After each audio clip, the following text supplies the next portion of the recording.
Greetings everybody, my name is Tommy the Game Master and welcome to my channel. Time to do another rant video. Now I just watched a 40-minute long video from Review Tech the USA the other day with him responding to a Business Insider article on what makes PC gaming so great. And I read through the article myself and it's a good article except for you don't have to hog a TV part. To the author, you do know that most modern graphics cards output into, right? You do know that. My fairly new one outputs into HDMI. Guess what the Xbox One and PS4 output into? HDMI. Guess what most modern TV and PC monitors come with at least one, if not more, HDMI inputs. You can hook most PCs up to most modern day TVs just as easy as a game console. The only difference between a monitor and a TV anymore is monitors will probably have a DVI and maybe a VGA input, while TVs are more likely to have a component and a composite input. But even that doesn't really matter because most cable companies will give you a cable box when you subscribe to them that lets you enjoy their content through these boxes, and you guess it, they output through the HDMI cable. But I'm not really here to rant about it. It's another thing Rich in the article pointed out, that games are cheaper on the Steam store, and Rich pointed that, yeah, but sometimes you do get a bad PC port like Batman Arkham Knight, but he kind of grazed over this issue. I think there's a bigger problem than that, and it's going to take everyone a while to get accustomed to this when the PC market starts to boom. And I think it just comes with a problem with console makers switching over to PC games, and I want to talk about that. It's not just Batman Arkham Knight, although I avoided picking that one up on Steam, fortunately, but I have had problems with Tales of Symphonia port, and the game I'm playing here throughout most of this video called Galgun, which I do want to talk about. But let's first talk about how we got here and why the PC market is growing right now. Now, 10 to 15 years ago, PC and console were very different beasts. Back then, I remember how hard it was to install PC games. A lot of them came on CDs, and you had to do an install. And you also kind of had to have your PC monitor on its own set of speakers because PCs ran through a VGA cable, and then you also needed a speaker with its own cord to set up. Consoles, on the other hand, were really easy. You just hook them up and then you stick your DVD or CD-ROM in and then maybe a memory card in to save and then you play.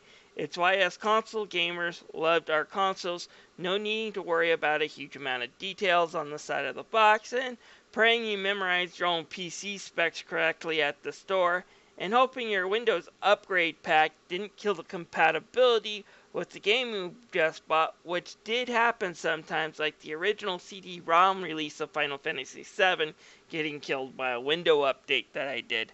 That said, over the last generation, and certainly into this generation, consoles have become a lot more open and quite a bit more complicated.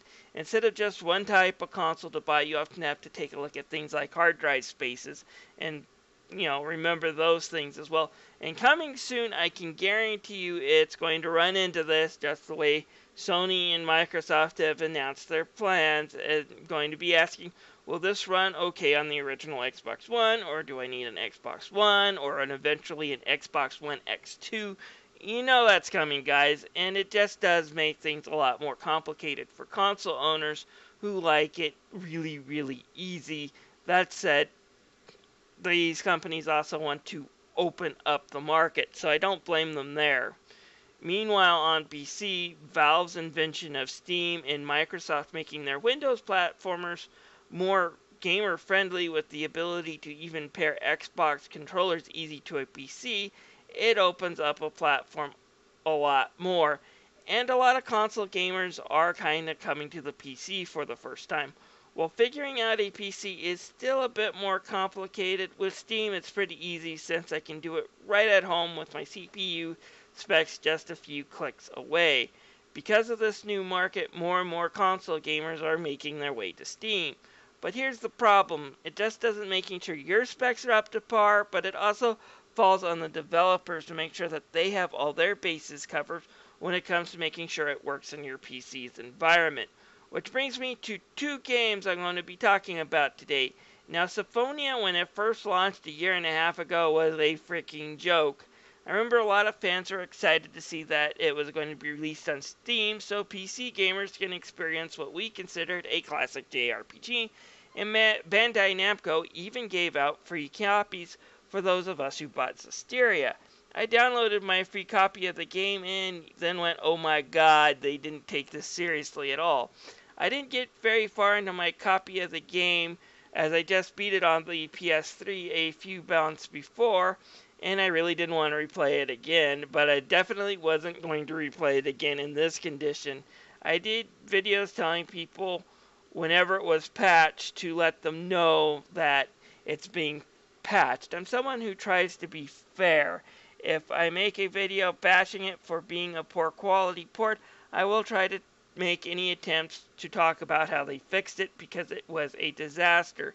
But I made sure not to praise Bandai Namco for doing this because they originally released a big steaming pile onto Steam and didn't deserve praise for fixing their own mess. That said, I did praise Bandai Namco when they fixed it up so well that it became better than the PS3 by upping the resolution and even adding in some of those nice graphic outlines that was seen in the original GameCube release. So yeah, there's an excellent example of a console developer trying to enter a new series onto a PC market and failing, but taking time to understand and fix their mess and ending up with a better product. By the way, if you're a PC gamer and you're wondering if I would ever recommend Tales of Symphonia on the Steam platform, the answer is yes, they fixed their mess and it's even better than the PS3. The second case might not be as good as the first. While its screw-ups aren't as blatantly obvious as Symphonia, Galgun here has some problems, and it makes me hesitant to recommend the game, even if it's a somewhat fun game with loads of humor and parody on anime and fan service games. Here's the problem. When the game first released for PC, I hear that it was a lot more stable than it is today, and while bugs and crashes existed in the first version ever released on PC, things got a lot worse when they tried to patch in DLC. There are areas of the game where it can just crash when you get to them, and while there are workarounds, they're a pain to remember sometimes, and people just want to sit down and enjoy their games. It's been about 6 months or so since that DLC patch came, and there's no word or anything from Inti Creates on the board that they're going to fix the problem. I do, however, see a lot of people advocating piracy on the Steam boards with this. Why? Because the hacked, pirated version doesn't come with these bugs.